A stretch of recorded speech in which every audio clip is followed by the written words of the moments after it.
know how the car runs. But if you just want to drive, you just put the key in and go.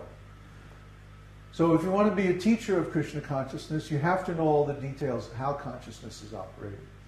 If you don't, you can't be a fully qualified teacher.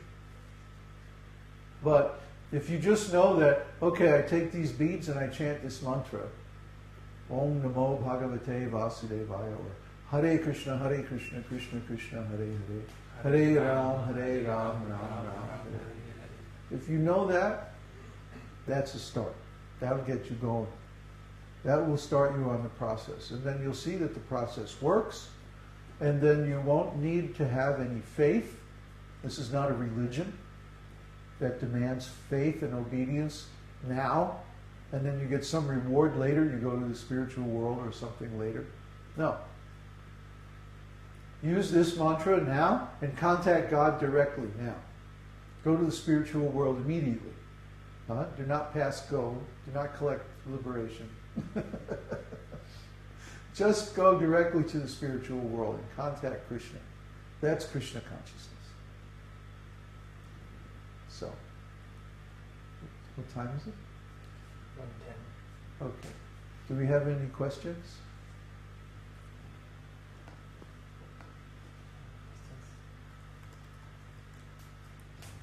I have a question. Okay. You have to speak up so that people can hear it. You were mentioning in this talk that after we can duplicate the experience of contacting Krishna, or duplicate the experience of rasa like that, then we can get real understanding of what Krishna consciousness is and how consciousness works and how it operates like that. But before we have that expertise in replicating the experience, if we just study it, is that any good at all, or will we just misunderstand it without the experience? Well, this happens all the time. People study the scriptures, or they study Krishna consciousness as a religion, as something outside of themselves. But as soon as you begin to study Krishna consciousness within yourself as an experience, then immediately you transcend that superficial level of understanding. You transcend any need for, faith. And you come to the direct experience of Krishna. Anybody can do that. Huh? Did you find yourself enjoying today during the kirtan? That's Krishna consciousness. See? Now, if you don't just have the experience, but if you also think about your experience, analyze your experience, try to understand what created that experience, how it developed, what are the different factors, and so on. Then you will understand how you can recreate that experience at any time. See? Whether you're with others or by yourself or whatever condition of life you're in, once you understand that principle, see, somehow or other link your consciousness with Krishna. Then you can recreate that experience at any time. You don't need to be in an assembly, although it helps to be in an assembly, a sangha. It helps. Satsanga means association with the truth. So when we're in association with the truth, then we naturally feel pleasure.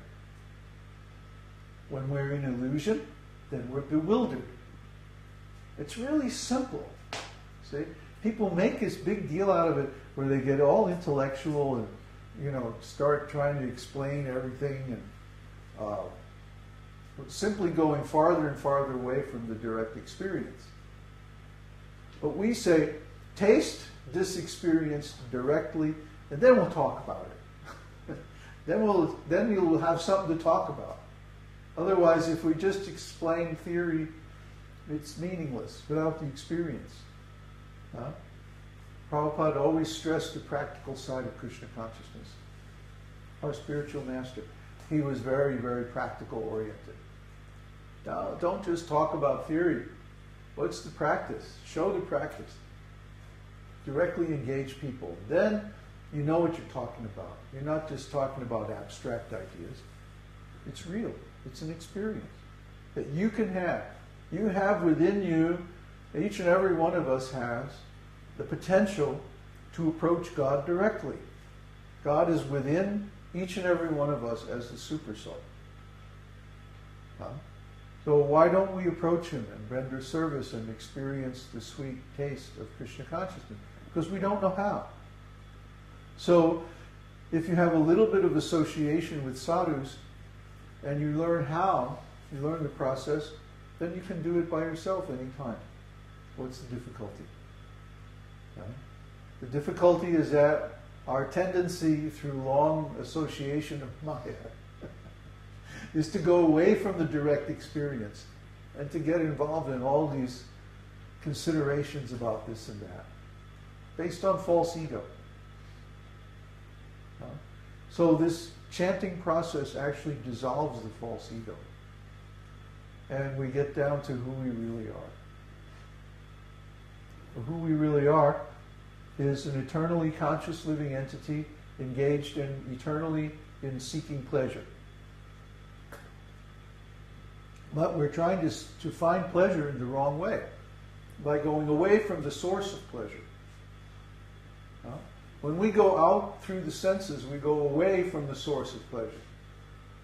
The real source of pleasure is within us. It's Krishna. So we want to go in towards Krishna and connect with him. And then we have pleasure. When we go out through the senses, we only create difficulty for ourselves. When we go in through the heart, through the internal energy, contact Krishna within. That's real pleasure. That's unconditional. We can have that any time. Why should we become dependent on the conditional circumstances in the material world for our pleasure? If we're pleasure-seeking entities, if we really want to enjoy, then we should find a reliable source of enjoyment, unconditional enjoyment, not this conditional pleasure that is so unreliable and flickering, as Prabhupada would say. Flickering. Huh? Like the flames of the fire. Flickering. Sometimes we get lucky and we get a little pleasure. And then, boom, it's over. It's gone. And then we're wondering, oh, now when will I get that taste again? Oh, that's such a horrible, degraded existence. No, we should know how to get pleasure, where the source of pleasure is, how to gain that pleasure, and how to keep that pleasure, how to get it any time that we want. That's Krishna consciousness, that knowledge, that certainty. It's not a religion, it's not a belief, it's not a faith. It's a process anybody can do. Huh? The tendency is to try to make it abstract, philosophical. We're trained that, oh yes, intelligent people have all these, theoretical conversations. Well, it's just nonsense. They don't really know anything. It's just about words. There was a wonderful article in Slate, I think I'm going to post a link to it, about this guy, this real yuppie achiever type guy who gets a scholarship to go to Princeton, and then he gets a scholarship to go to Oxford, and he goes through all this advanced academic learning stuff, right? And then he develops this condition called aphasia. Aphasia is a very interesting condition because in aphasia you lose the connection between words and their meaning. And he realized that that's what had happened.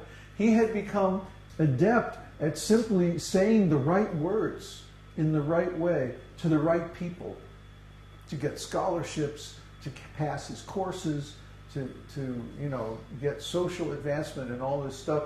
And the whole time he never actually understood what he was talking about. The words had no meaning for him. The words were just the words that produced. The meaning of the words was that he got the result that he wanted. To him. Not the actual meaning of the words. Right? So he went insane. He had a breakdown. He had a complete emotional and nervous breakdown. Because he realized that the way that he had been approaching life was completely bogus. Completely false. It's an excellent article. I'm going to post a link to it. The poor rascal. True story. Huh? Is it a true story? It's a true story. It's his autobiographical story. Oh, he recovered then. Yeah. He recovered enough to become a professional writer. And the way he did it was he read the dictionary from cover to cover and went through the meaning, the definition of every single word. And rewired his brain so that he actually understood what the words are supposed to mean.